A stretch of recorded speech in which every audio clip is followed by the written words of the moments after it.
Good afternoon, everyone. I am Brittany Miller, and I'm really excited to invite you or to have you join us today for our Here with Families, Here for Families, Raising Special Kids Facebook Live. So thank you for tuning in again.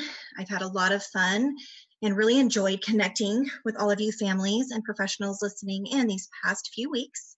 And we have another wonderful conversation to get started with today. So as you see, I have a guest. Her name is Karen Barr, and she is the owner and director of Raising Arizona Kids Magazine. So we're going to hear a little bit about her in a few minutes, but I wanted to give you a recap on what Raising Special Kids has been up to this past week. So many of you listening in know we've been doing lots of virtual trainings. Our calendar has been packed with a wide array of virtual trainings for parents to take so they can know how to communicate with their school team during COVID-19, work with their healthcare professionals during COVID-19, as well as positive behavior support, legal options. We've had a lot going on, and we've been happy to support families. We also had the pleasure of hosting a speaker series on Tuesday with a team of special education directors from all around the state. And it was a wonderful facilitated discussion on how they're helping their parents and students. So Raising Special Kids has continued our work. We've had family support specialists busy on the phones, helping parents individually. And we've also had our parent leaders, our volunteers, providing that emotional support to parents, especially during this time of crisis. So with that being said, I'm going to go ahead and introduce our guest. Karen Barr, as I said, is the founder and publisher of Raising Arizona Kids Magazine. It's a monthly magazine that has served families in Arizona in the greater Phoenix area for over 30 years. Karen got her start in journalism at the Pacific Daily News in Guam, where she was a general news and features reporter. She returned to Arizona and then worked as an education reporter and a night rewrite editor and a bureau chief for the Arizona Republic. She has a bachelor's in communication studies from the University of Guam and an MBA from Case Western Reserve University in Ohio. And I'd like to add, she's also a member of our Raising Special Kids Board of Directors, so we are very fortunate to have her. Karen is the mother of 2 grown sons, and in March, she became a grandmother to a little girl. So thank you so much, Karen, for joining us. I know you're busy, and we're just really excited to have you today. I'm really glad to be here, Brittany. And I have to say, I've watched a couple of your programs that you've done since you launched this, and I think you just do a fabulous service for our community and a good job. Thank you. I really appreciate that. You know, talking to families comes natural. I'm a mother with 3 children, and I have a daughter with special needs too. So this has just been a fun way for me as an employee and as a parent to connect with our Raising Special Kids families. And I know they're very excited to hear from you. So I'm going to go ahead and just get started with some questions. So Karen, if you could tell us about Raising Arizona Kids Magazine, you know, the history, kind of where it all began. I know I've talked with you previously. It started out in your home, launching this magazine, Mothers for Mothers. Back in my home. Yeah, and yeah, it's come full circle. Full circle, that's right. Yeah, so if you could just take a few minutes and tell us about the history, that'd be great. Absolutely. Yeah, the magazine did start as a home-based business. I was a new mom, and I was attending a parenting group, the North Central Parenting Group, back in the day with my little baby, my son, and feeling such a tremendous amount of support and information that was so helpful to me that I started thinking, this needs to be out there more. You know, back in the day, you have to remember 30 years ago, there was no internet. We didn't even have email, none of the social media, none of those things. So we had all these women that had been out in the workforce working, all of a sudden we're home all alone with their babies.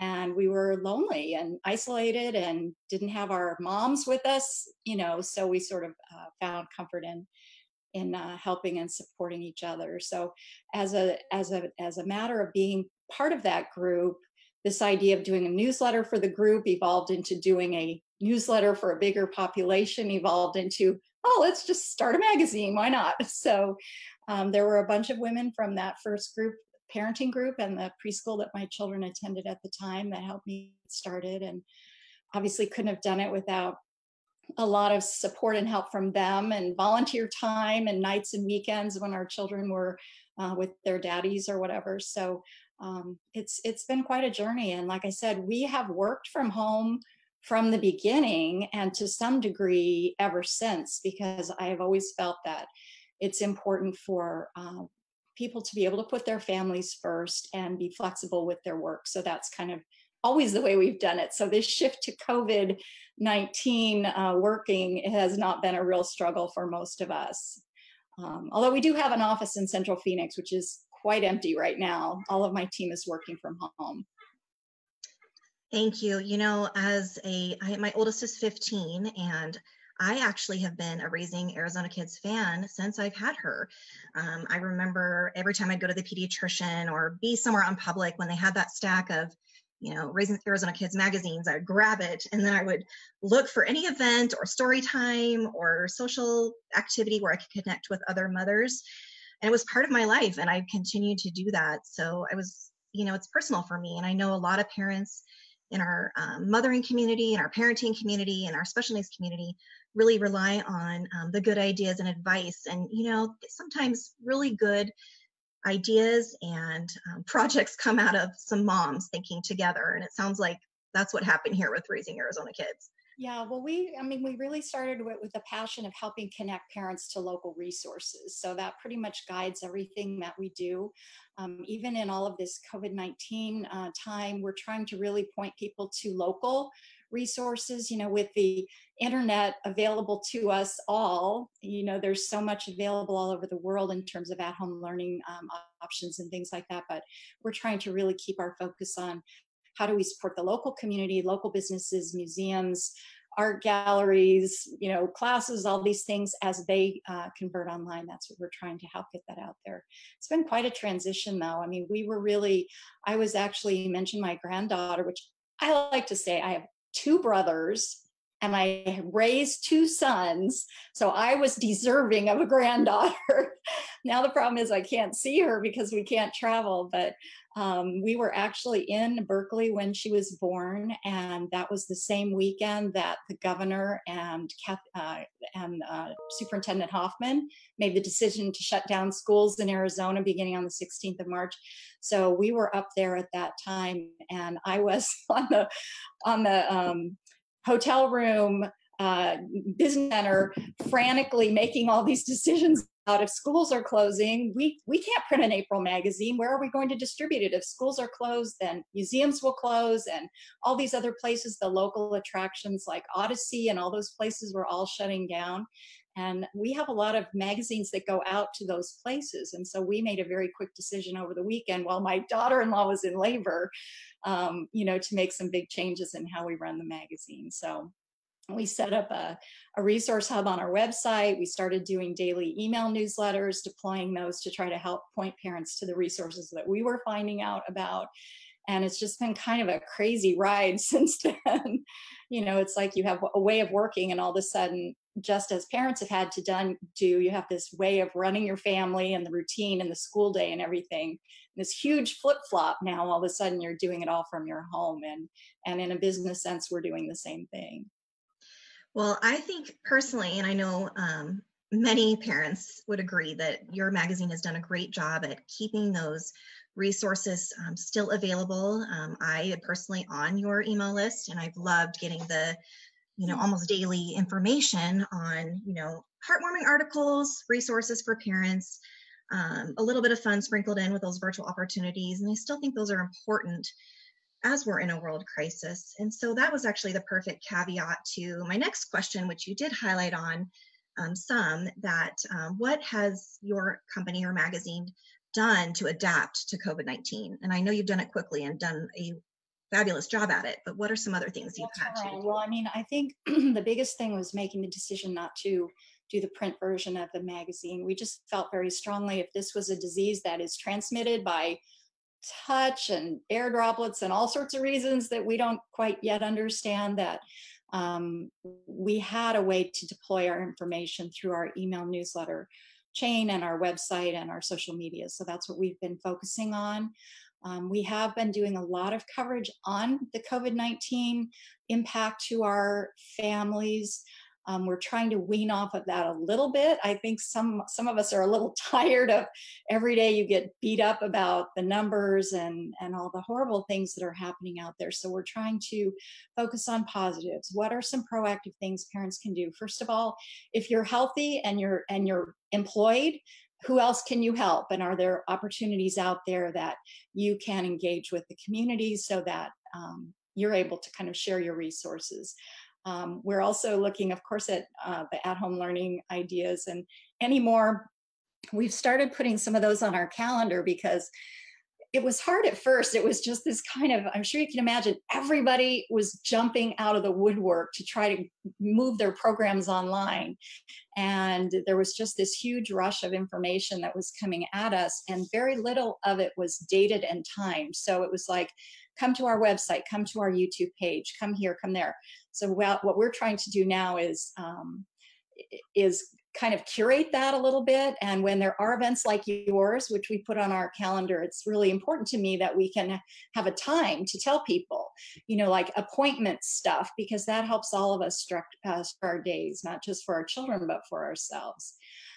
So we're trying to move more and more of it to the calendar. We had to strip a lot off of our calendar because we plan our calendar months and months and months in advance and had already pre-posted a lot of things. So it's kind of been a lot of all this work we did. Now we're undoing all this work so we can do more work, to get it changed to be a way that's more helpful to people now.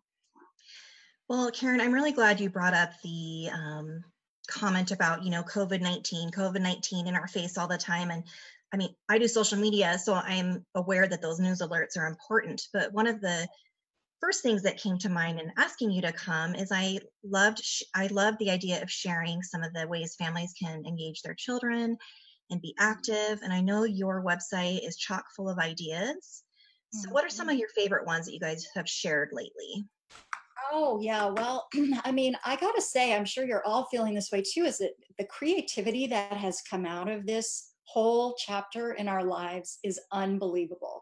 I mean, I'm sure you never thought you'd be doing Facebook Live, meetings every Friday. And I certainly didn't expect to be conducting Zoom meetings with parenting media people all over the country, but that's what we're all doing now. And it's just been really fun to see the different creative ways that people are dealing with this. There's everything from the librarians were right on top of it at the beginning, doing story times that they would record for YouTube. Some of them are just really charming. I've watched some of them myself, so sometimes I'll just listen to it in the background because I find it very soothing to hear somebody read a children's book, and that part has been really fun. There are things like pop-up movies that are starting to happen in a drive-in type situation where you can take your kids. Thankfully, at night it's still cool enough that you can do that. Take your kids, watch a family-friendly movie, and get curbside service from the restaurants that are in the shopping center. So those are kind of fun. Somebody like Bob Cooper from Valley Youth Theater is inviting people into the backstage of Valley Youth Theater and showing them the props and the, how they do things and the stories about their history and all of that. Arizona Broadway Theater has their character who was Mary Poppins get dressed up in her Mary Poppins costume and read stories every Saturday. So, just the ways that people have responded to this have been amazing. We've got yoga and mindfulness videos for kids. We've got art classes for kids. There are companies that are pick up art projects that you can take home and do with your kids. It's just been this incredible explosion of creativity, and it's been very impressive to watch it, I think, and inspiring to watch it. It sort of makes me feel like, wow, what else can we change and do better as I see everyone else do that? I happen to agree, some of those resources and tools and the fun activities that have gone online, I've been very thankful for as a mother with 3 girls at home. They have had schoolwork to complete, of course, but there are a lot of free hours in the day that we used to fill up with sports and dance and all of those activities. So I've been grateful for those virtual opportunities. And I actually did hear too that the library will offer free tutoring virtually, which is another nice thing to support families at home. And I did want to just say, I loved the comment you made about if we're healthy, if we have jobs, if things are going well at home, we have the opportunity to serve others. I know personally that service is a good remedy for, feeling stressed or overwhelmed. And I just love that you pointed that out, because it's so true. There are a lot of opportunities out there for us to serve our community and fellow families. Right. And you take so much inspiration from other families. We did a story a few weeks ago about this family in Phoenix, the Olson family, that they love the Children's Museum, and their kids especially love that art studio where they have the big kind of collaborative art project. Everybody can paint it or whatever. And so their kids were wanting to connect with friends. And so they put together what they called a kind cart. And their kind cart is just this big kind of, it almost looks like a little clubhouse, and it's on wheels. Their dad is a woodworker and a custom builder, so he of course had some skills that not all of us have. But what they did was they drag it to a different neighbor's house every couple of days, and they let the parents and the kids paint on it, and then they wheel it to the next house a couple of days later. And that's a sort of simple thing. It certainly didn't cost a lot of money, but look at the joy that they're bringing to that neighborhood, and look at what they're teaching their children about how do you react and how do you respond to a crisis like this. I thought that was truly inspiring. So that was really good. And then last week I talked to a couple of college students, just graduated from high school here in Arizona last year. They decided, because they were feeling frustrated and that they wanted to do something to help, so they decided to start a tutoring service for younger children.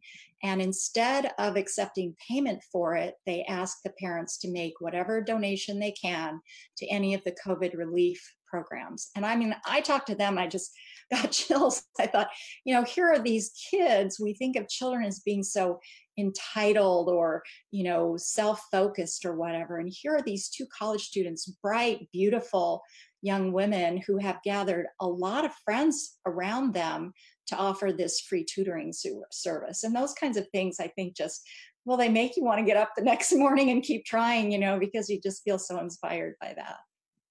It's always good to be reminded of the good in the world. And I really feel that we have some incredible youth and children. And I too agree that a lot of children have stepped up to the plate, and teenagers and college students. And it's been fun as I run our social media accounts and as a mother just in the community and all the groups I'm in, just seeing all the good that's going on. I think it really puts things in perspective. I wanted to point out to our viewers right now. So just to recap, some of the people are joining in a little late, I've noticed. My name is Brittany Miller. I am speaking with Karen Barr from RAK Magazine, and we're talking about ways that we can engage our children, have some fun at home, do some good for the community, and just tossing around ideas on those subjects. So if you have a question or even a comment about something worthwhile or neat your family's engaged in, or something you noticed online, even at the wonderful Raising Arizona Kids Magazine website, please share it in the comments, because we'd love to answer your question or share your response with the viewers listening in today. So moving forward, this is a good transition to talking about how you highlight individual families. So over the years, I've loved reading the articles about the different families where you tell their story and there's pictures about them. So what is a family that who is a family that you have highlighted lately that made an impact on you personally and that you think our viewers would want to hear about? Well, I was fortunate to do this story myself, and it touched me deeply last, goodness, it's been about 6 months already, I guess, but I had the opportunity to interview a family in North Phoenix, a couple that is raising 2 children with spina bifida. And they invited me to their home. They have 24/7 support, of course, in their home.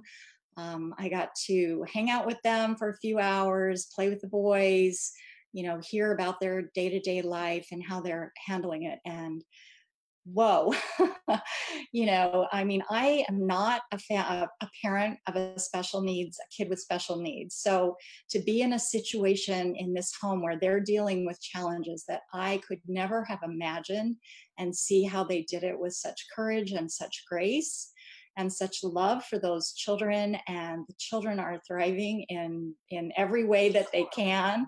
And it was just such a beautiful thing. So we're privileged to have that time with them and be able to share their story. And that was one that just really touched me deeply, I think, on a personal level, because it was just such an intimate experience to be part of their family for a few hours. Also had an opportunity with a young woman that used to write for us to get a glimpse at what it's like to be a foster parent and have to let go of a child, where she had gotten very fond of a little boy that they had fostered, and then he was suddenly pulled out of their home. And so those kinds of things are difficult to read about, but what you take away from it is how beautifully so many resilient parents overcome those kinds of challenges and find the good in them and process it and move on. And she's wanting to foster again, so those kinds of things is just it's just so extraordinary. And I'm sorry, that's my phone, I should have turned it off. Yeah. Okay, we're all at home making it work. Yeah. I did read the article about that family in North Phoenix and am very inspired. And actually the mother, Ellison, is one of our Raising Special Kids parent leaders. So we are definitely grateful for them. She has so much valuable insight to other parents in our community that need that emotional support, and talking to someone who really gets what it's like to have a child with such significant medical issues. So I'm glad you shared, how you felt when you got to meet them, and also the other story about the foster parent. That is really eye-opening, and it's heartwarming for us as people in the community to hear those stories. So let's switch gears a little bit. And normally this time of year, I'm getting out my Raising Arizona Kids magazine and looking ahead to summer camp. What can I put my kids in? What can we do to keep them engaged? And I'm assuming that's changed a lot since the coronavirus, social distancing restrictions and all of that has hit our country. So what are some virtual opportunities that are still available for families?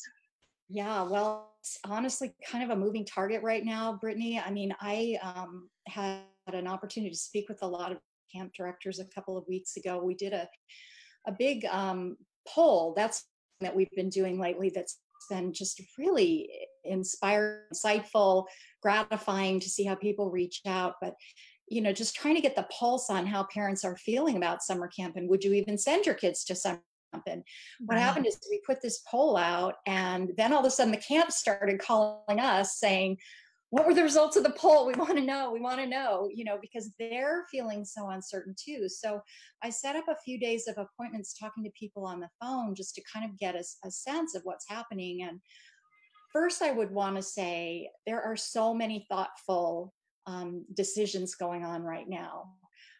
These are people that care about children, that love children's programming. They want their children in the programs to be safe. There's a lot of gut-wrenching decision making happening right now. What we're getting from it is that they're kind of going in one of three directions. One is some are scrapping the summer altogether.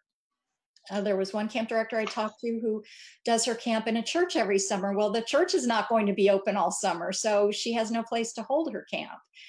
So there's that version. Then there's the version of we're scrapping but going virtual, and some of the programs are doing that. Then there's we're going to have virtual in June, but we're hoping to be open in July version. And, it's just all over the board. And as we find out about them, we are posting them and editing any listings that we do have on our site, because, we put these camp directory listings together months ago and everything has changed. So we're kind of just trying to reach out to everybody and find out what their plans are and update our information. But yes, there's a lot of virtual options, even in things like dance and gymnastics, which I don't know if people have room in their homes to do that, but it's apparently working. So I think it's going to continue to evolve. That's the sense that I get with everything that opens. This week will be a big deciding factor. This next week as things start to open up. And then on the 15th, when things open up even more, I think with each step that we open up our economy and our lifestyle, some of this will start to sift out.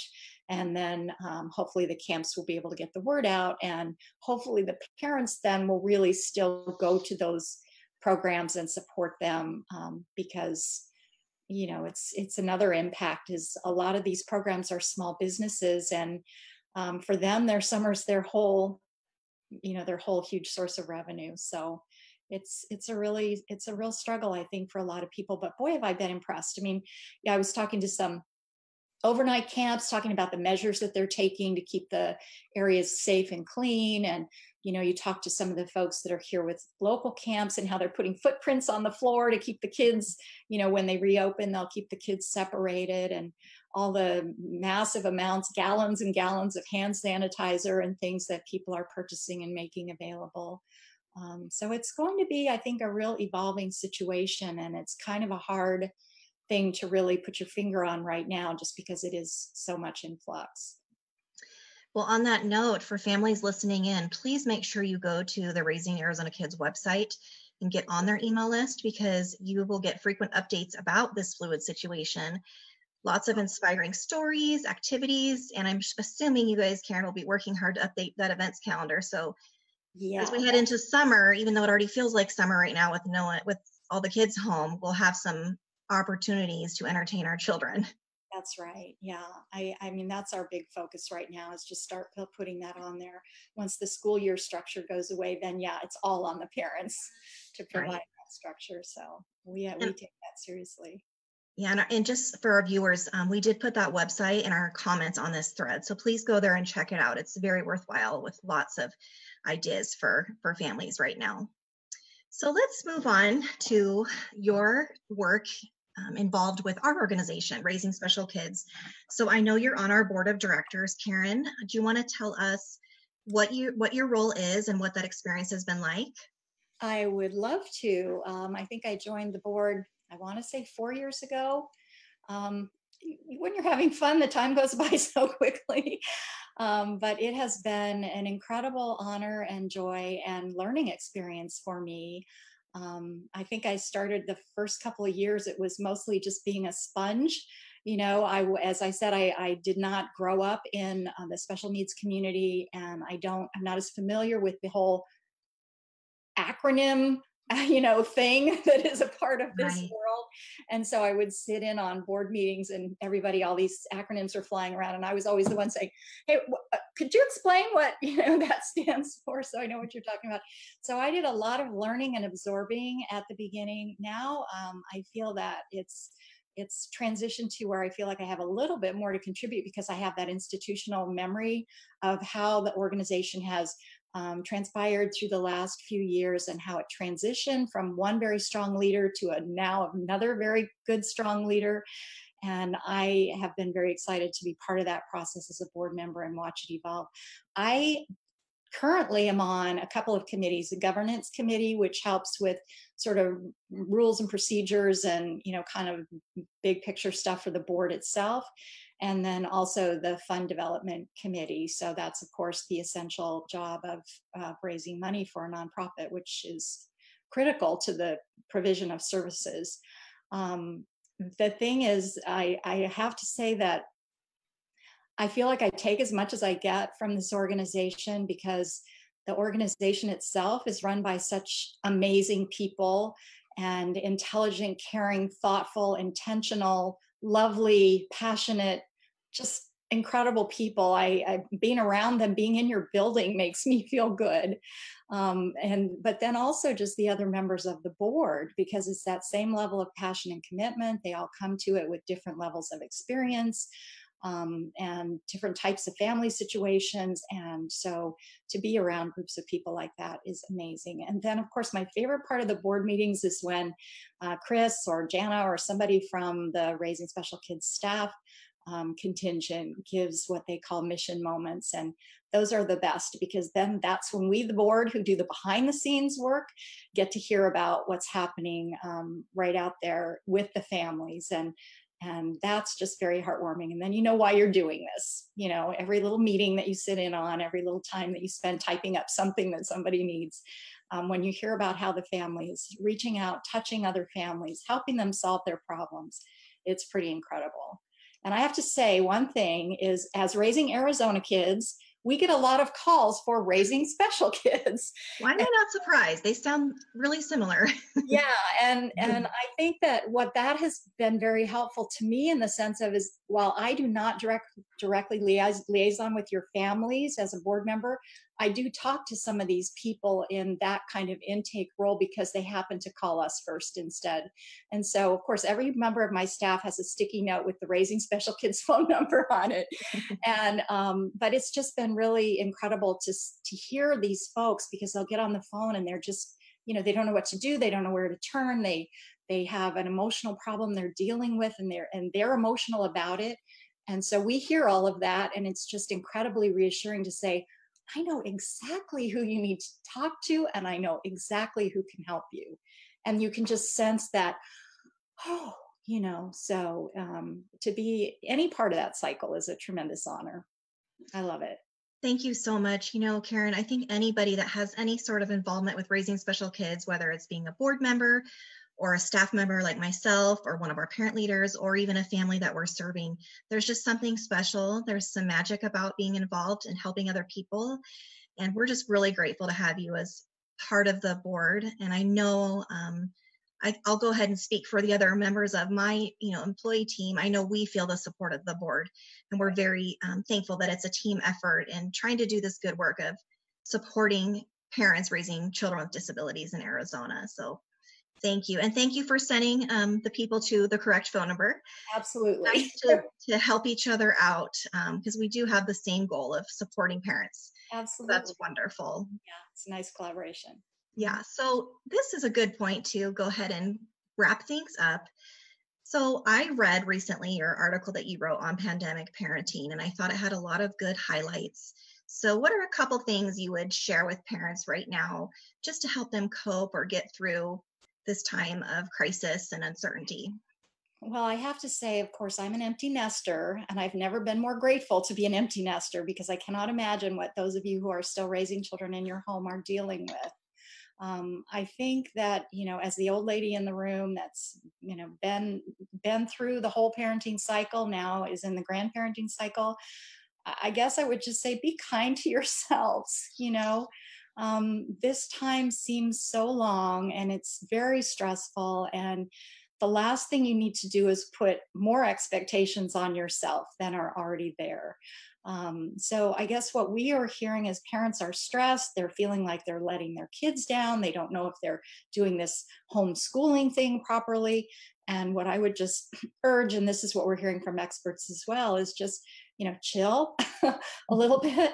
Everybody just needs to get through this. It will be okay. If your kids watch a little more TV than they usually do, it probably won't kill them. You have to take care of yourself. You have to make sure you're okay, or you can't keep your family okay.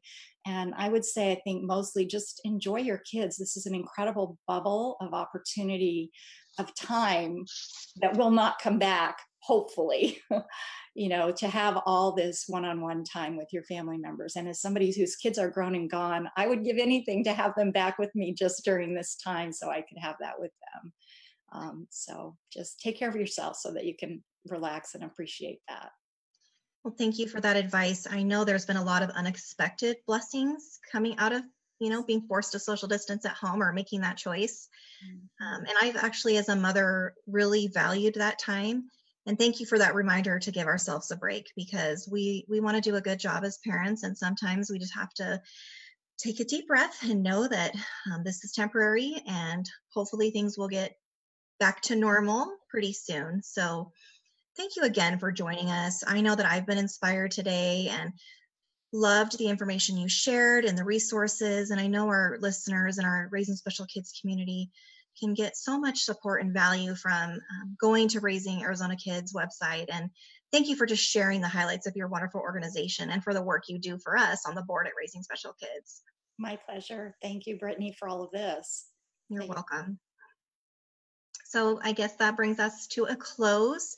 Thank you, everyone, for listening in to our Here with Families, Here for Families, Raising Special Kids Facebook Live. I'm so grateful to be able to connect with you all each week, and I will see you next Friday. So take care and have a good weekend, everybody.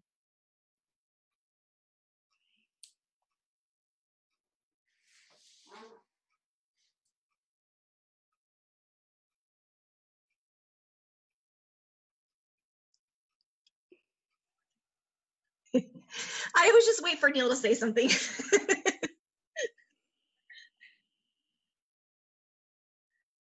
I know. Kate, thank you so much.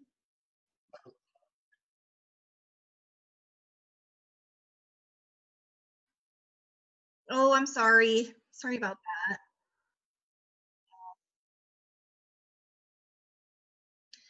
Thank you. Did it go, everything look smoothly overall, Neil?